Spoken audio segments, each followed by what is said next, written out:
चुनाव खत्म होते ही बात विकास की होती है। कहा जाता है कि हमने विकास किया इसीलिए दोबारा हमें सत्ता मिली, या फिर कोई व्यक्ति नई पार्टी बनाकर जीतते हैं। ऐसा अनुमान बिहार में फ़िलहाल पिछले 30 सालों में नहीं हुआ है, लेकिन दावा जो है विकास का है। इस साल जब बिहार में विधानसभा चुनाव होंगे तो मुद्दे क्या होंगे, क्योंकि दलित पर आकर हर राजनीतिक दल अटक गया है। हमारे साथ मौजूद हैं जनतांत्रिक विकास पार्टी के राष्ट्रीय अध्यक्ष अनिल कुमार। इनसे जानना ज़रूरी है कि अब जब चुनाव है तो किन मुद्दों पर आधारित होगा ये चुनाव, दलितों की ही बात क्यों की जा रही है? देखिए, ऐसा नहीं है कि केवल दलितों की बात ही ये होता है, लेकिन एक सत्यता भी है कि उनकी जनसंख्या बहुत है और उनकी सुविधाओं का ख्याल वर्तमान सरकार केवल उनके वोट के लेने का काम की है, लेकिन सुविधाओं का काम दूर दूर तक नहीं की है। आज भी उनके लिए कोई भी व्यवस्था, सरकार ने कहा कि 3 डिसमिल जमीन देंगे, वो भी नहीं दे पाई। उनके बच्चों को पढ़ाने के लिए बाहर भेजने की बात हुई कि हम स्कॉलरशिप देंगे, वो जहाँ टेक्निकल चाहते हैं हम पढ़ने में सहयोग करेंगे, लेकिन वो भी वो नहीं कर पाई। तो कहीं ना कहीं सरकार हर मुद्दे पर जो दलितों के देने की बात थी वहाँ फेल कर गई, नहीं दे पाई। और उल्टे अब इन्होंने जल जीवन हरियाली कार्यक्रम एक चलाया, जहां दलितों का जो मकान थे, छोटे छोटे झोपड़ी थे, उन झोपड़ियों को तोड़ने का काम है सरकार की। तो दलितों के विश्वास को, दलितों के विकास को इस सरकार ने लूटने का काम किया, उनके विश्वास को तोड़ने का काम किया है। इसीलिए दलितों के मामले पर ये सरकार बिल्कुल फेल है।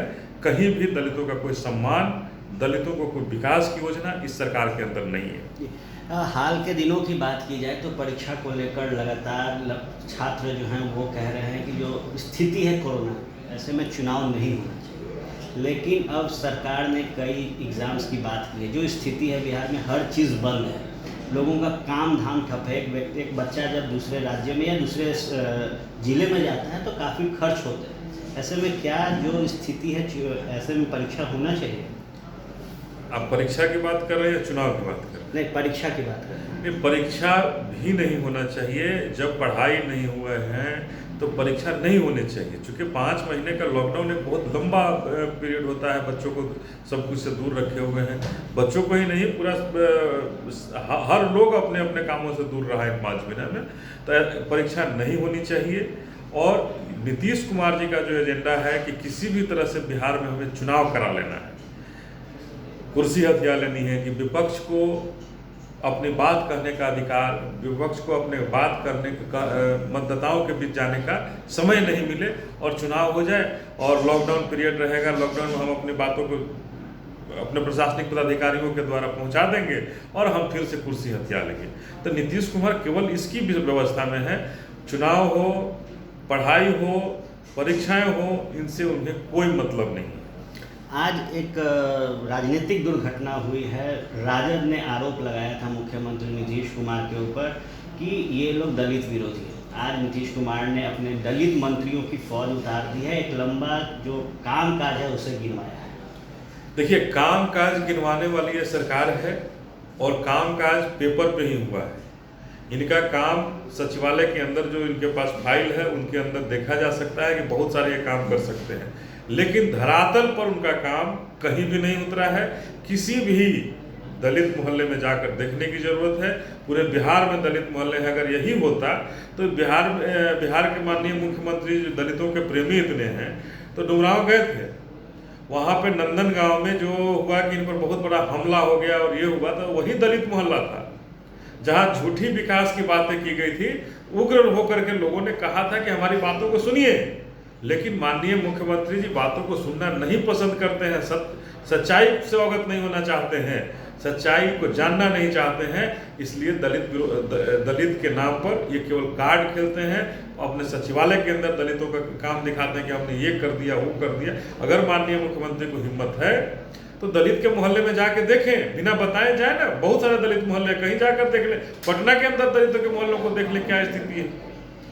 तो ये दलित विरोधी सरकार है और केवल फाइल में लूटने वाली सरकार है। लगातार बिहार में विधानसभा चुनाव के पहले मांग हो रहा है कि उप मुख्यमंत्री का चेहरा दलित से हो। जनतांत्रिक विकास पार्टी के राष्ट्रीय अध्यक्ष क्या सोचते हैं? देखिए, मैं उप मुख्यमंत्री का चेहरा दलित से हो मैं ये और किस समाज से हूँ मैं ये नहीं अभी करना चाहता हूँ। मैं ये कहना चाहता हूँ कि जो 15 साल से विकास को लूटने वाली सरकार है, इसको बदलने के लिए जो बहुत ज़रूरी है और इसको बदलना चाहिए कि जब तक ये सरकार नहीं बदलेगी, न दलितों का विकास हो सकता है, न शोषितों का विकास हो सकता है, न अति पिछड़ों का विकास हो सकता है, न पिछड़ों का विकास हो सकता है, और न जो सवर्ण है उनका विकास हो सकता है। ये कुछ एक लोगों के मुट्ठी की सरकार है और कुछ एक लोगों का विकास करा सकती है। ये समाज का और बिहार का विकास नहीं करा सकती। अनिल कुमार किधर खड़े हैं, 15 साल विकास के या 15 साल जंगल राज के?